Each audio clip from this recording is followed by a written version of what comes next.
অনেকেই ভাবে ভালোবাসা থাকলে বাউন্ডারি লাগে না, আর এই বিশ্বাসটাই চুপচাপ অনেক সম্পর্কে ক্ষতিগ্রস্ত করে তোলে। মন মিসিসের মিথ হচ্ছে ভালোবাসায় বাউন্ডারি থাকলে দূরত্ব তৈরি হয় বা সম্পর্কটা খুব একটা স্ট্রেনদেন নয়। তাহলে চলুন ভিডিওটা শুরু করা যাক।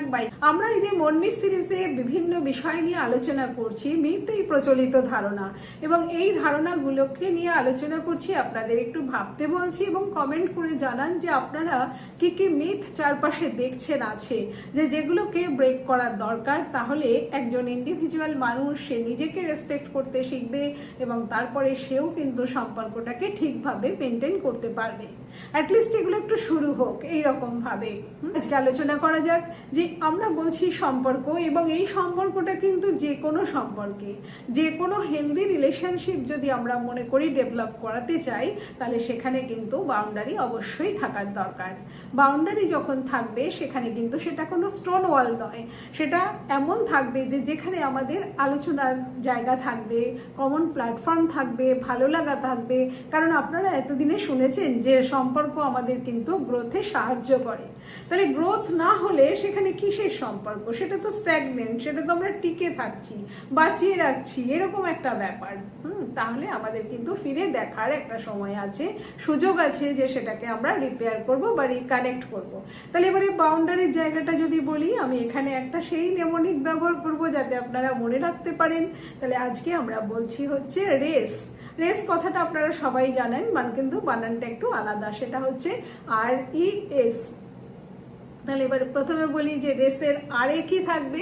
আরে থাকবে respect on self, on space. এগুলোকে আমরা রেসপেক্ট করি না অনেক অনেক সম্পর্কে। দেখবেন লক্ষ্য করে যে নিজের যে একটা নিজের জন্য সময়, নিজের জন্য যত্ন, সেগুলো করার সময়ও থাকে না বা ভাবতেও পারেন না। সারাদিন সমস্ত কিছু করে যাচ্ছেন, কিন্তু নিজের ভালো লাগার যে কাজ, নিজের সাথে বসার যে কাজ, সেই কাজটা হয়ে ওঠে না।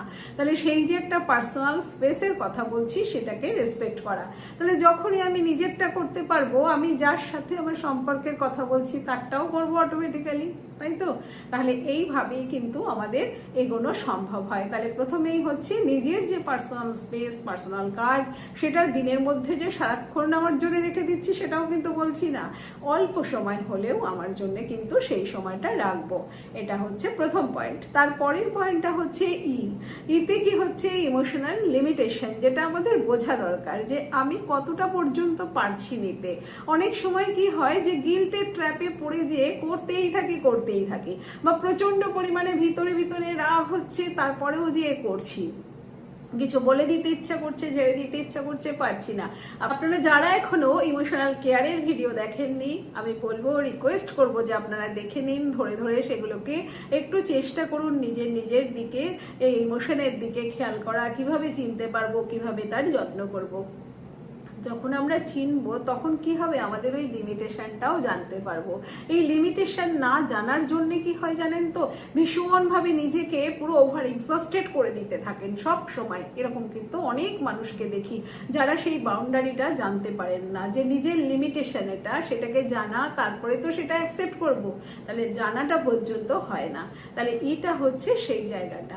এরপরে যদি আমরা এর জায়গায় পৌঁছে যাই, এসে কি হবে, সেফটি ইন কমিউনিকেশন। আমরা কি করি যে আমরা যখন কমিউনিকেট করি, ঝগড়া হয়, ঝগড়া নিয়ে ভিডিও আপনারা দেখেছেন বা দেখবেন, আমরা একে অপরকে আঘাত করতে চেষ্টা করি, যতটা পারি তীব্রভাবে হার্ট করি, তীব্রভাবে আঘাত করে মনে হয় যেন নিজের গায়ে জ্বালাটা মিটলো, একটু আরাম পেলাম, কিন্তু সত্যিই কিন্তু পাই না, লং টার্মে তো পাই না, তাহলে তো মিটেই যেত, হয়ে যেত, হয় না। তাহলে আমরা আমাদের কমিউনিকেশনটা যত বেশি সেফ ফিল করিয়ে করাতে পারবো, আঘাত না করে, মিউচুয়াল আন্ডারস্ট্যান্ডিং এর মধ্যে, তখন কিন্তু আমাদের অনেক বেশি বেটার। আমরা নিজেরা থাকবো সেফ, সিকিউর, এবং আমি অন্য মানুষকেও সেটা করতে পারবো। কারণ যে কোনো সম্পর্কে যখনই আমরা সেফ ফিল করি, সিকিউর ফিল করি, সেই সম্পর্ক কিন্তু আমাদের বেড়ে উঠতে সাহায্য করে, কারণ আমরা মুভ করতে পারি ফ্রিলি সেখানে। তাহলে আমাদের কথাবার্তায়, আচরণে, রোজকার আচরণে, কথাবার্তায় যদি চেঞ্জ হয় এই জায়গাগুলো থেকে, তাহলে সেই সম্পর্ক কখনো হেলদি না হয়ে পারে। আপনারা কি বলছেন? বাউন্ডারির দরকার আছে সম্পর্কে? আমাদেরকে একটু জানান। আর সম্পর্ক কিভাবে মেনটেন করবেন সেটাও বুঝতে পারছেন। আরো ভিডিও দেখুন, তাহলে আরো বেশি করে এগুলো সম্পর্কে আমাদের জানা যাবে। আমাদের অনেকের কাছে প্রচুর বড় বড় এডুকেশনের ডিগ্রি আছে, একাডেমিক্স ক্যারিয়ার তার খুব ভালো ভালো ভালো প্রফেশনে রয়েছেন, কিন্তু আসলে এই জায়গাগুলো কিন্তু আমাদের কখনো আমরা শিখে বড় হইনি, শিখিনি, যার জন্যে কি হয় আমাদের প্রতি মুহূর্তে আমরা নানান রকম ঝামেলায় জড়িয়ে যাই, ঝামেলায় পড়ে যাই। আমরা নিজেদেরকে ঠিক মতন চিনি না, জানি না দেখে আমাদের ব্যবহারগুলোও আমাদের হাতের বাইরে চলে যায়। একটু ভেবে দেখুন, আমাদেরকে জানান। ধন্যবাদ সবাইকে।